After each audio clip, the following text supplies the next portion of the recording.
Baiklah, Bapak Ibu dosen pembimbing PPG serta rekan-rekan PPG sekalian, saya sedang bersama Bapak Samuel Hengki Septadian SPDGR. Kali ini saya akan berbincang-bincang dengan beliau terkait dengan masalah yang saya hadapi dalam kegiatan pembelajaran. Bapak Samuel Septadian, pada kesempatan ini saya meminta waktu dan juga argumen dari Bapak terkait dengan masalah yang saya hadapi dan mungkin juga ini pernah Bapak hadapi.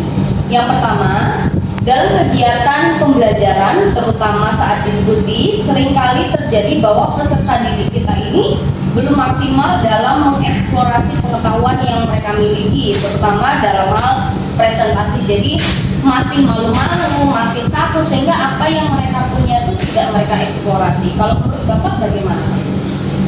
Baik, sejauh pengalaman saya ketika mengajar, kenapa ketika anak presentasi ini lebih banyak yang malu atau kurang percaya diri? Biasanya yang menyebabkan hal ini terjadi di dalam sebuah kelompok, itu biasanya anak-anak ini merasa kurang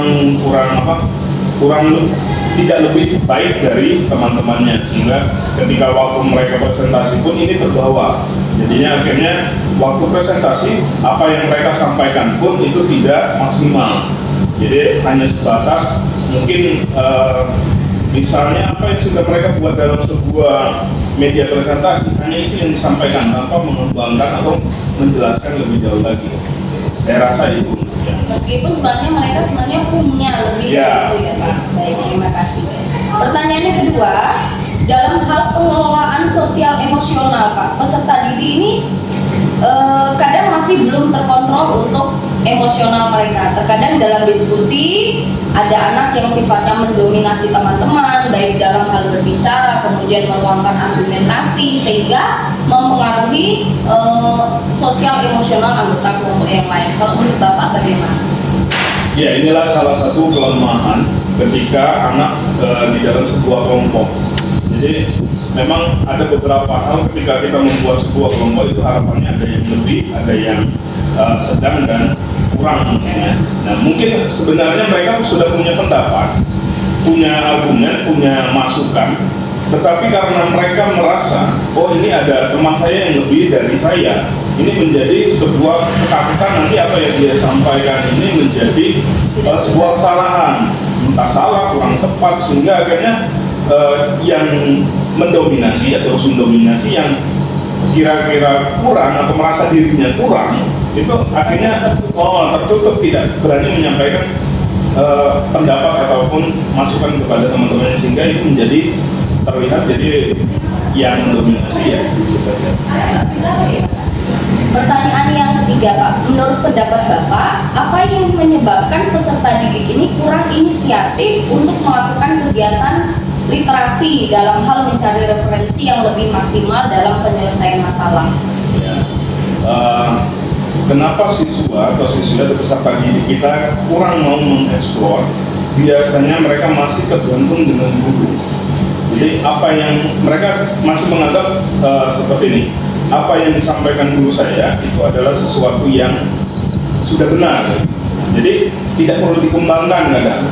Jadi sehingga mereka terhenti di sana untuk mengembangkan pengetahuan mereka sendiri atau pengetahuan yang lain yang seharusnya pengetahuan itu bisa dikembangkan sendiri, dikembangkan lagi dan lebih luas lagi dengan berbagai sumber. Jadi memang lebih kepada anak-anak masih berpusat kepada guru atau pendidik.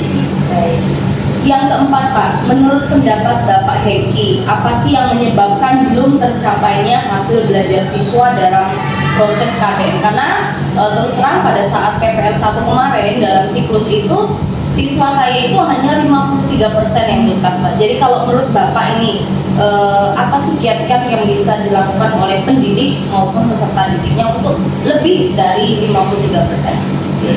Kalau untuk permasalahan kenapa seperti itu, memang masih dalam peserta didik kadang seperti tadi mengeksplor itu masih kurang, mengembangkan pengetahuan yang didapat itu masih belum maksimal ya, karena kadang ketakutan dan lain-lain. Tapi kalau untuk kiat-kiat bisa saja pendidik memberikan motivasi kembali. motivasi, bisa dengan cara memberikan dukungan, ya, motivasi dengan entah kata-kata atau dengan support yang baik, terus bisa juga dengan menambahkan berbagai macam latihan atau kuis yang bisa dibuat melalui media-media yang sudah ada sekarang. Kan banyak sekarang seperti kuisis dan lain-lain, entah banyak, itu pendidik bisa mengeksplor di sana sehingga nanti juga membantu anak-anak untuk berlatih sehingga nanti hasilnya akan maksimal, lebih maksimal. Baik. Terima kasih atas jawabannya dan juga sharingnya Pak. Semoga apa yang Bapak sampaikan dapat lebih mengembangkan saya tentunya dalam hal pengembangan profesi guru. Terima kasih Pak. Selamat. Sama-sama.